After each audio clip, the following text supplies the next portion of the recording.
আসসালামু আলাইকুম, মিনাসান কন্নিচিওয়া। বাংলায় জাপানিজ ইউটিউব চ্যানেলে সবাইকে আবারও স্বাগতম। আজকে আমরা N5 গ্রামারের লেসন 8 নিয়ে আলোচনা করব। লেসন 8-এর প্রথম যে রুলসগুলা ওটা হচ্ছে অ্যাডজেক্টিভ। অ্যাডজেক্টিভ নিয়ে আলোচনা। আমরা সাধারণত ইংলিশে অ্যাডজেক্টিভ যেটা বোঝায়, জাপানিজেও অনেকটা সেম। অ্যাডজেক্টিভ দ্বারা মূলত নাউনের দোষগুণ, অবস্থা, সংখ্যা ইত্যাদি বা পরিমাণ ইত্যাদি প্রকাশ করে। জাপানিজে অ্যাডজেক্টিভ দুই প্রকার, না অ্যাডজেক্টিভ এবং অ্যাডজেক্টিভ। আপনারা লেসন 8-এর ভোকাবুলারিতে অবশ্যই পড়েছেন। অনেকগুলা ওয়ার্ডের শেষে না আছে ব্র্যাকেটের মধ্যে, যেগুলার শেষে ব্র্যাকেটে না আছে ওইগুলাই না অ্যাডজেক্টিভ। আর যে সকল ওয়ার্ডের শেষে থাকবে ব্র্যাকেটের মধ্যে, না ডিরেক্ট থাকবে, এই যে অ্যাডজেক্টিভ, ওগুলাকে অ্যাডজেক্টিভ বলে। যে সকল ওয়ার্ডের শেষে থাকবে সেগুলোকে অ্যাডজেক্টিভ বলা হয়। তাহলে আমরা অ্যাডজেক্টিভ জাপানিজে দুই প্রকার পেলাম, একটা হচ্ছে না অ্যাডজেক্টিভ আর একটা হচ্ছে অ্যাডজেক্টিভ। আচ্ছা, তাহলে না অ্যাডজেক্টিভ কিভাবে চিনব? ওয়ার্ডের শেষে না থাকবে। আর অ্যাডজেক্টিভ কিভাবে চিনব? ওয়ার্ডের শেষে থাকবে, তাহলে সেটা অ্যাডজেক্টিভ। এবার আসি পজিটিভ এবং নেগেটিভ কিভাবে গঠন করব। না অ্যাডজেক্টিভ থাকলে এটাকে পজিটিভ বা নেগেটিভ কিভাবে গঠন করব, অ্যাডজেক্টিভ থাকলে এটাকে নেগেটিভ অথবা পজিটিভ কিভাবে গঠন করব।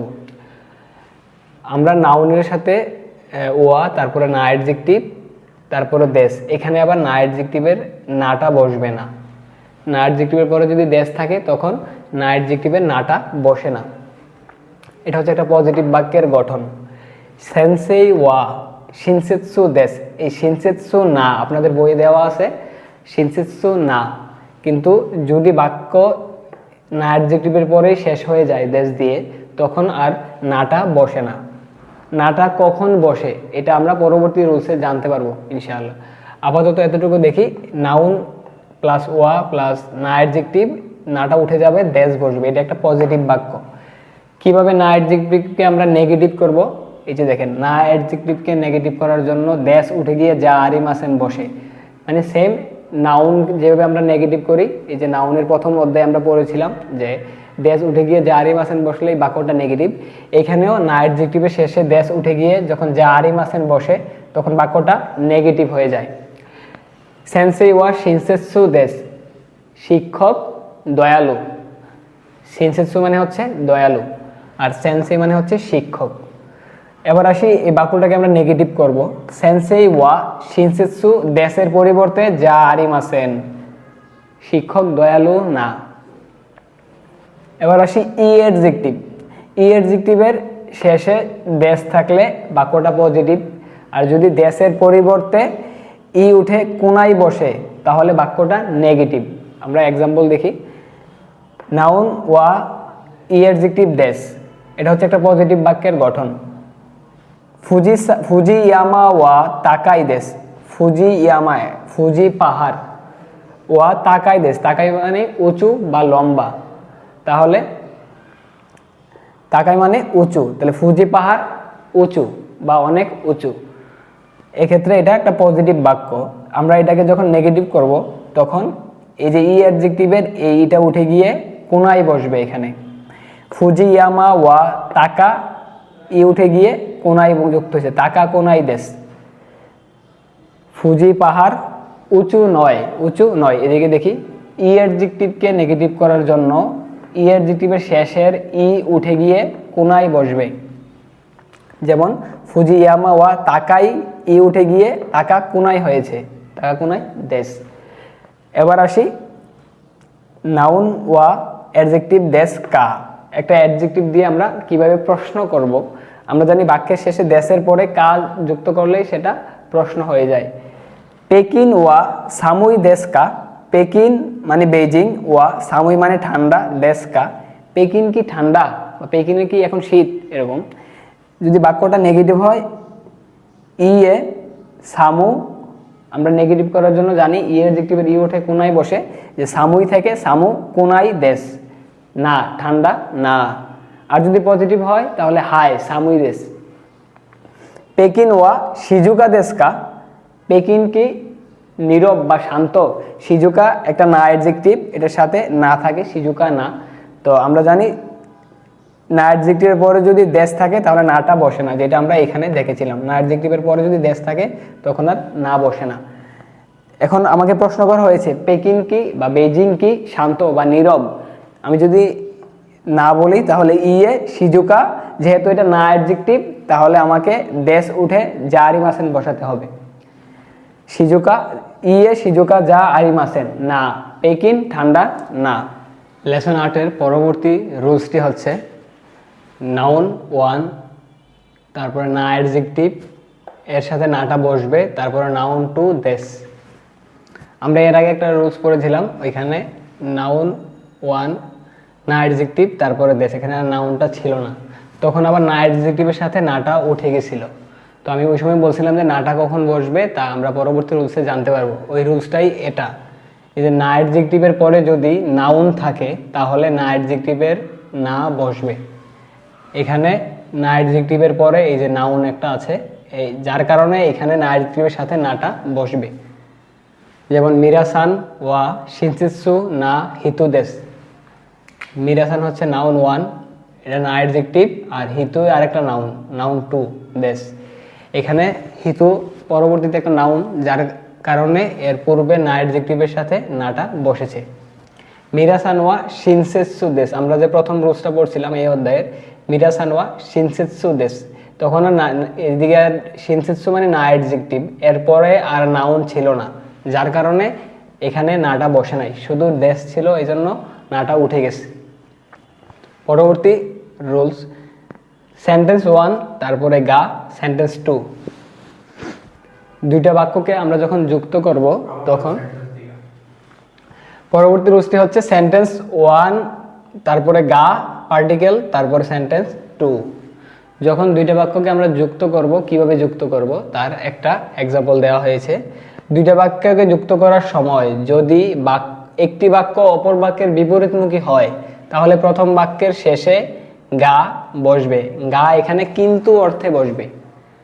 দুইটা বাক্য আমরা যুক্ত করব, কিন্তু প্রথম বাক্যটা দ্বিতীয় বাক্যের সাথে একই অর্থ প্রকাশ করে না, অনেকটা বিপরীত টাইপ অর্থ প্রকাশ করে। তখন এদেরকে যুক্ত করার জন্য মাঝখানে গা বসাবো। এক্সাম্পল দেখলে নিহন্ন তাবেমনো ওয়া ঐশী দেশ, জাপানের খাবার সুস্বাদু। এখানে গা দিয়েছি।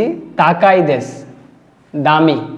তাহলে এটা দেখলাম যে পজিটিভ টাইপের, মানে খাবারটা খুবই ভালো সুস্বাদু, কিন্তু এদিক দিয়ে আবার দামি, তখন এখানে কি বসবে? কিন্তু। জাপানের খাবার মজাদার কিন্তু দামি, তাহলে পরের বাক্যটা মোটামুটি বিপরীত টাইপের, যার কারণে এখানে আমরা গা দিয়ে যুক্ত করছি কিন্তু অর্থে।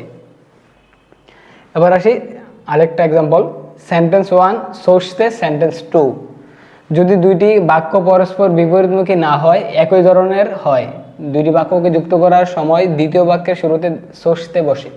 এই যে এখানে গাটা প্রথম বাক্যের শেষে, এখানে একটা কমা আছে, তারপর আরেকটা বাক্য, কিন্তু এই রুলসে দুইটা বাক্যের অর্থ মোটামুটি একই টাইপের হবে, আর এই জন্য মাঝখানে এবং অর্থে সোচতে বসবে। নিহন্ন তাবেমনো ওয়া ঐশী দেশ, সুস্বাদু। সোচতে তাক ইয়াসই দেশ, ইয়াসই মানে সস্তা। জাপানের খাবার সুস্বাদু এবং সস্তা, তাহলে দুইটা বাক্যই একই ধরনের, যার কারণে মাঝখানে এবং অর্থে সোচতে বসেছে। এরপরে আছে তোতেমু মানে হচ্ছে খুব, আমারই মানে তেমন না বা ততটা না, এগুলো অ্যাডভার্ব হিসেবে কাজ করে থাকে। তোতেমু অ্যাডজেক্টিভ ও ভার্বের পূর্বে বসে, ভার্ব ও অ্যাডজেক্টিভের মাত্রা বাড়িয়ে দেয়। তোতেমু একটা অ্যাডভার্ব যেটা অ্যাডজেক্টিভ এবং ভার্বের পূর্বে বসে থাকে এবং ভার্ব এবং অ্যাডজেক্টিভের মাত্রাটাকে বাড়িয়ে দেয়। যেমন কোকো ওয়া তোতেমু সামুই দেশ, এখানে তোতেমু বাদ দিলে হয় কোকো ওয়া সামুই দেশ, এখানে ঠান্ডা, কিন্তু যখন আমি তোতেমু যুক্ত করলাম কোকো ওয়া তোতেমু সামুই দেশ, এখানে অনেক ঠান্ডা বা খুব ঠান্ডা। তারপরে কোনো কোদামনো ওয়া তোতেমু ঐশী দেশ, কোনো কোদামনো মানে এই ফল, হয় তোতেমু ঐশী দেশ অনেক সুস্বাদু। তোতেমু বাদ দিলে হয় শুধু সুস্বাদু, আর তোতেমু যুক্ত করলে হয় অনেক সুস্বাদু। একটা গুরুত্বপূর্ণ বিষয় যেটা মনে রাখতে হবে, তোতেমু যদি বাক্যের মধ্যে থাকে তাহলে অবশ্যই বাক্যটা পজিটিভ হবে, নেগেটিভ হওয়ার কোনো সুযোগ নেই। লেসন 8-এর পরবর্তী রুলসটি হচ্ছে আমারই এর ব্যবহার। আমারই অর্থ ততটা না, এটা একটা অ্যাডভার্ব। এটা অ্যাডজেক্টিভ এবং ভার্বের পূর্বে বসে অ্যাডজেক্টিভ এবং ভার্বের মাত্রাকে কমিয়ে দেয়। কোকোয়া আমারি সামকুনাই দেশ, এখানে অতটা ঠান্ডা না। মনে রাখার বিষয় হচ্ছে আমারি থাকলে বাক্য সবসময় নেগেটিভ হবে। কোকোয়া আমারি সামুই দিলে বাক্যটা সঠিক হবে না। এখানে আমারি থাকার কারণে সামকুনাই হয়ে গেছে, সামকুনাই দেশ, এখানে অতটা ঠান্ডা না। কোনো তাবেমনু ওয়া আমারি ঐশিকোনাই দেশ, এই খাবার ততটা সুস্বাদু না। এখানে আমারি থাকার কারণে ঐশী কোনাই হয়ে গেছে, ঐশী থেকে ঐশী কোনাই। ঐশী মানে সুস্বাদু আর ঐশী কোনাই মানে সুস্বাদু না।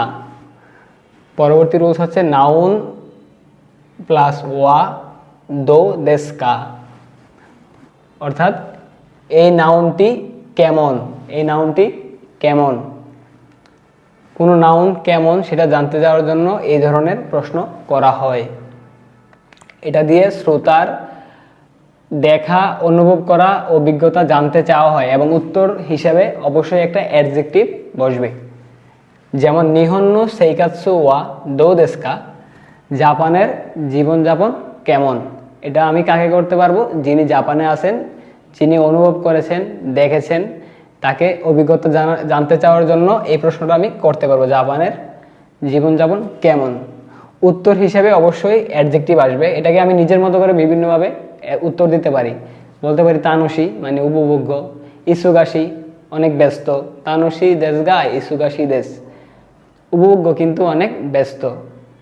আমারই তানুশি কোনাই দেশ, নিজের মতো করে বললাম, অত একটা উপভোগ্য না। এরপরে হচ্ছে নাউন ওয়ান ওয়া দন্না নাউন টু, তারপরে দেশকা, দেশকা প্রশ্ন করার জন্য এটা ব্যবহার করা হয়। নাউন ওয়ান কোন ধরনের, নাউন ওয়ান কোন ধরনের সেটা জানতে চাওয়া হয় এই ধরনের প্রশ্ন করে, এবং উত্তর হিসেবেও আবার একটা অ্যাডজেক্টিভ আসে। যেমন নারা, এটা হচ্ছে নাউন ওয়ান, ওয়া দন্না মাচি এটা নাউন টু, তারপরে দেশকা। নারা ওয়া দন্না মাচি দেশকা, নারা কোন ধরনের শহর। উত্তর হিসেবে ফুরুই মাচি দেশ, পুরাতন শহর। আমরা বলতে পারি রসমালাই ওয়া দন্না তাবেমোনো দেশকা, রসমালাই কোন ধরনের খাবার। আমাই তাবেমোনো দেশ, মিষ্টি জাতীয় খাবার। তোতেমু ইয়োমেইনা তাবেমোনো দেশ, খুবই বিখ্যাত খাবার। এরপরে সর্বশেষ যে রুলস সেটা হচ্ছে সৌদেশনের ব্যবহার। আমরা লেসন 5-এও একবার সৌদেশনে পেয়েছিলাম, ওইখানে বক্তার কথার সাথে সহমত পোষণ করা হয়েছিল। এইখানে একটু চিন্তা করে উত্তর দেওয়ার ক্ষেত্রেও সৌদেশনে ব্যবহৃত হয়। আমরা এক্সাম্পল দেখি, যেমন ও শিগুতু ওয়া দো দেশকা, এখানে মূল শব্দটা হচ্ছে শিগতু। ও শিগতু মানে হচ্ছে কাজ, কাজ কেমন। কাউকে যদি প্রশ্ন করি আপনার কাজ কাম কেমন চলে বা কেমন, তখন অনেক সময় অনেকে ডিরেক্ট বলে ফেলে বা অনেক সময় একটু চিন্তা করে বলে। তো চিন্তা করে বলার ক্ষেত্রেই আসলে এই সৌদেশনে বসে, সৌদেশনে ইসুগাশি দেশ গা অমুশিরই দেশ। আজকের ক্লাস তাহলে এই পর্যন্তই। আশা করি সবাই পরবর্তী ক্লাস পর্যন্ত ভালো থাকবেন। এতক্ষণ আমাদের সাথে থাকার জন্য অসংখ্য ধন্যবাদ।